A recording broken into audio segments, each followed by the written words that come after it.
बिस्मिल्लाहिर्रहमानिर्रहीम। अस्सलाम वालेकुम डियर स्टूडेंट्स। हमारा आज का topic chapter number 16 man and his environment. Man and his environment chapter number 16 और आज इस सिलसिले का फर्स्ट लेक्चर है और मैं हूं आपका सब्जेक्ट टीचर ताहिर महमूद काजी जी। तो चलिए आज के हमारे टॉपिक्स जो हमने डिस्कस करने हैं। नंबर 1 इकोलॉजी डेफिनीशन, इसकी डेफिनीशन स्टडी करेंगे।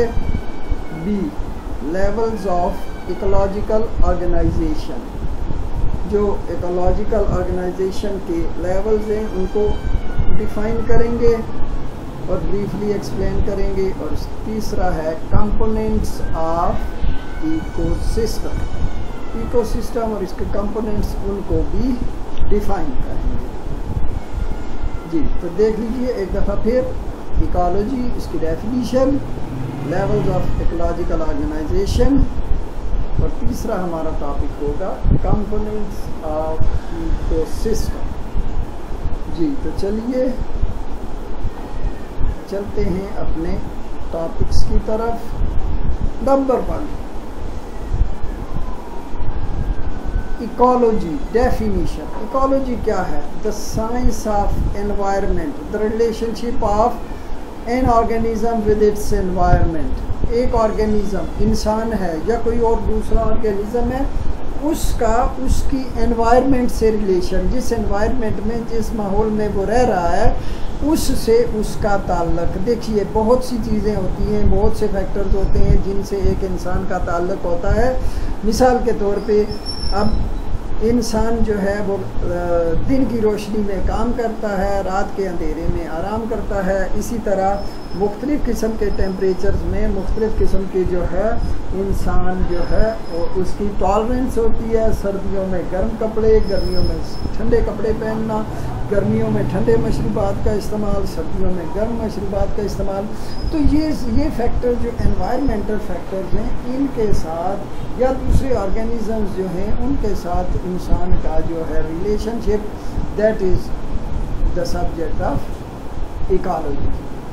अब ये एनवायरनमेंट जो है, एनवायरनमेंट क्या होता है? Environment is the sum of all living and non living factors that influence the life of an organism. जैसे अभी मैंने ऊपर सर्दी या गर्मी, लाइट की और अंधेरे की मिसाल दी। तो ये सारे जो कंपोनेंट्स एक ऑर्गेनिज्म के इर्द गिर्द हैं जो उसकी लाइफ को इफ़ेक्ट करते हैं, उन सब को वो उसकी एनवायरनमेंट बनाते हैं जी। अब ये तो हो गया इकोलॉजी। अब नेक्स्ट है levels of ecological organisation.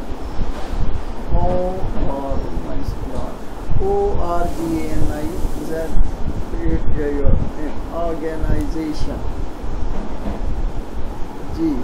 In ecology, the level of organization extend from organism to biosphere। एक ऑर्गेनिज्म से लेके बायोस्फीयर तक बहुत से लेवल्स हैं इकोलॉजिकल ऑर्गेनाइजेशन के जी। तो उनमें से चलिए इनको देखते हैं one by one.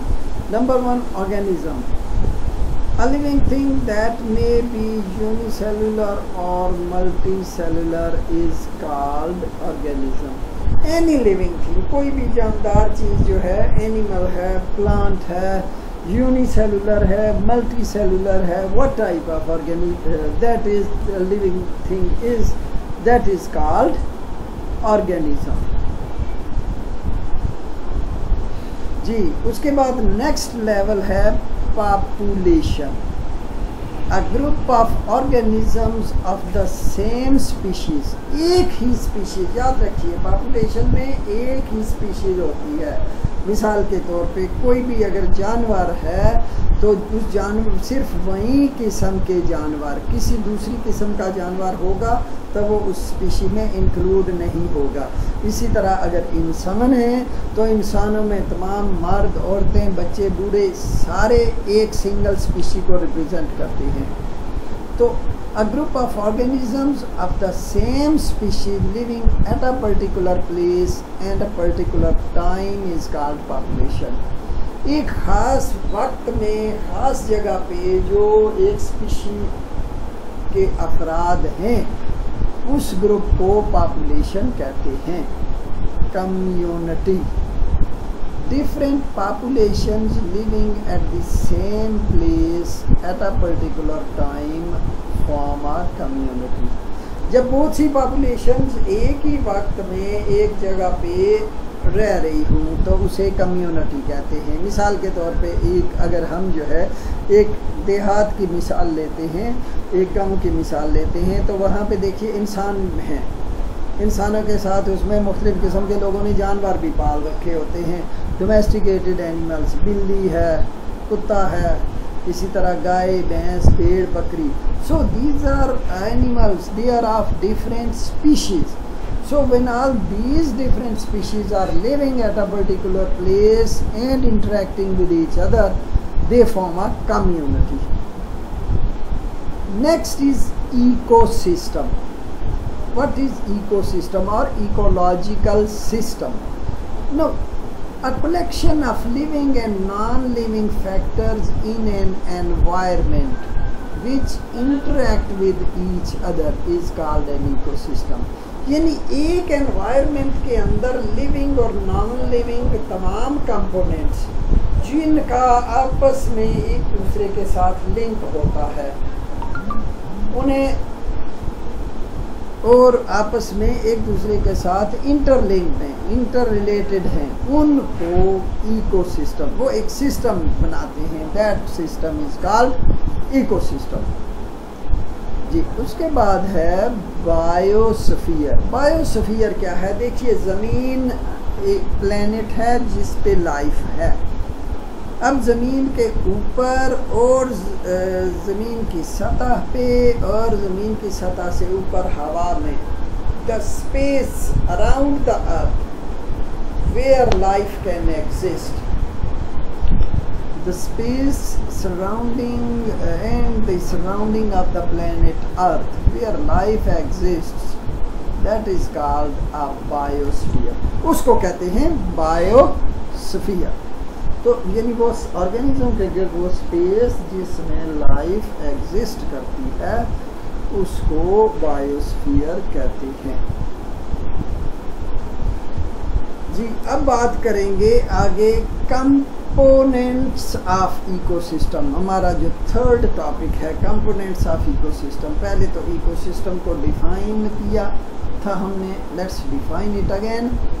A collection of living and non living factors in an environment which interact with each other is called an ecosystem. अब ये देखिए, कंपोनेंट्स लिविंग और नॉन लिविंग दोनों एक दूसरे के साथ इंटरेक्ट करते हैं और एक सिस्टम डेवलप करते हैं जिसे इकोसिस्टम कहते हैं.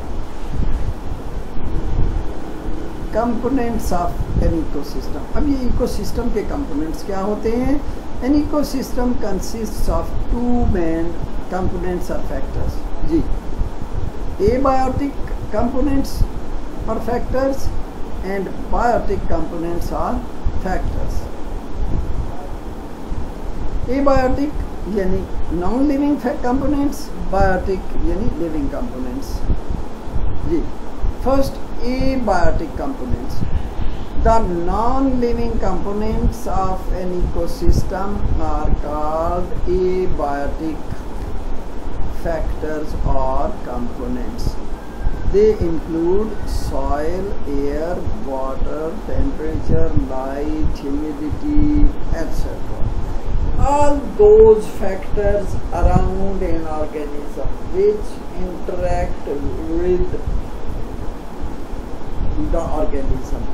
देखिए, इसमें कॉलोनीज, मकानात, घर जिसको कहते हैं, home, they are also included in abiotic components. ठीक है, घर, ज़ाहिर है इंसान घरों में रहते हैं, घर हैं, घर जो हैं वो चूँकि सॉलिड मटेरियल के नॉन लिविंग हैं, बने हुए हैं, तो ये जो है they are also a part of abiotic components. Number 2 है जी बायोटिक कंपोनेंट्स। बायोटिक कंपोनेंट्स क्या होते हैं? The living components of an ecosystem are called biotic components. Living, जो कंपोनेंट्स लिविंग हैं एक इकोसिस्टम के अंदर, उनको बायोटिक कंपोनेंट्स कहते हैं। They are further divided into 3 groups. जी, इनके 3 मजीद ग्रुप हैं: producers, consumers, decomposers. Producers, number 2 consumers, and number 3 decomposers.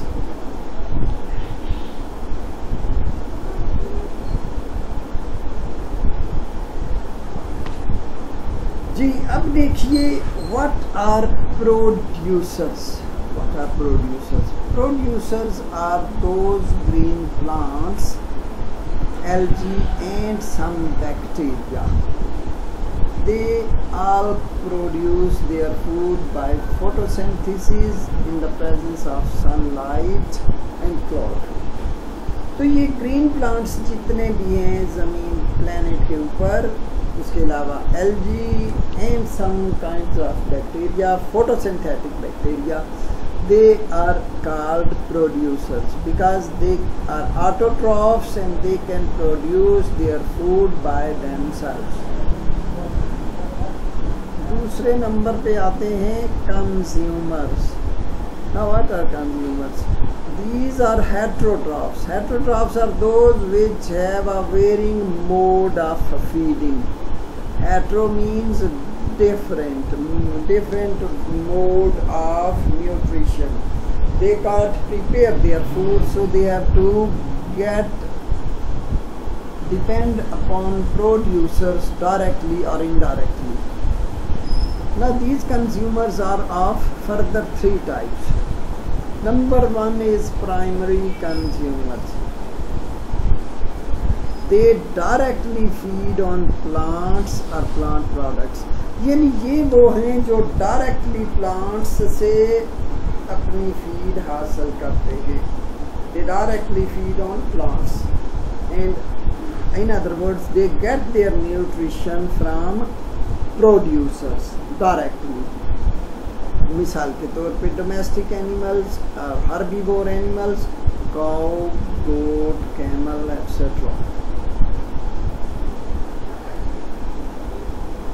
Then secondary consumers, they include those organisms which feed on primary consumers, carnivores, that is flesh eating animals. They are also flesh eating animals, fox, frog and prey birds. They are secondary consumers. ये वो होते हैं जो primary consumers को, जैसे मिसाल के तौर पे अगर हमने कुछ एग्जांपल जैसे ग्रास हापर को ले लें, या अब ग्रास हापर जो है and mice they eat directly feed on plants, तो उनको आगे ये जो है फॉक्स, फ्रॉग वगैरह, प्रे बर्ड्स वगैरह उनको खा जाते हैं. तो इस तरह से these are secondary consumers. Then tertiary consumers. Tertiary consumers are those which feed on secondary consumers. Lion, tiger, dog, etc. They feed on secondary consumers. तो इनको कहते हैं secondary consumers. जी, तो लास्ट में है जी decomposers. They are also called reducers. Reducer क्यों कहते हैं? Because they decompose the dead and decaying matter of animals and plants and convert it into simple substances. उसको एनिमल और प्लांट्स की कोई जब डेथ हो जाती है तो उनकी बॉडीज़ को डीकम्पोज कर देते हैं सिंपल सब्सटेंसेस में, और इस तरह से वो सिंपल सब्सटेंसेस होके फिर जो है वो इस एनवायरनमेंट का पार्ट हो जाते हैं. They include bacteria and some fungi. जी, that's all with today's lecture. नहीं, अब होम असाइनमेंट देखिए. define ecosystem and write the components of an ecosystem. Define ecosystem and write the components of ecosystem. जी, तो ये आपकी होम असाइनमेंट थी. तो thank you, अल्लाह हाफिज़ and have a nice day.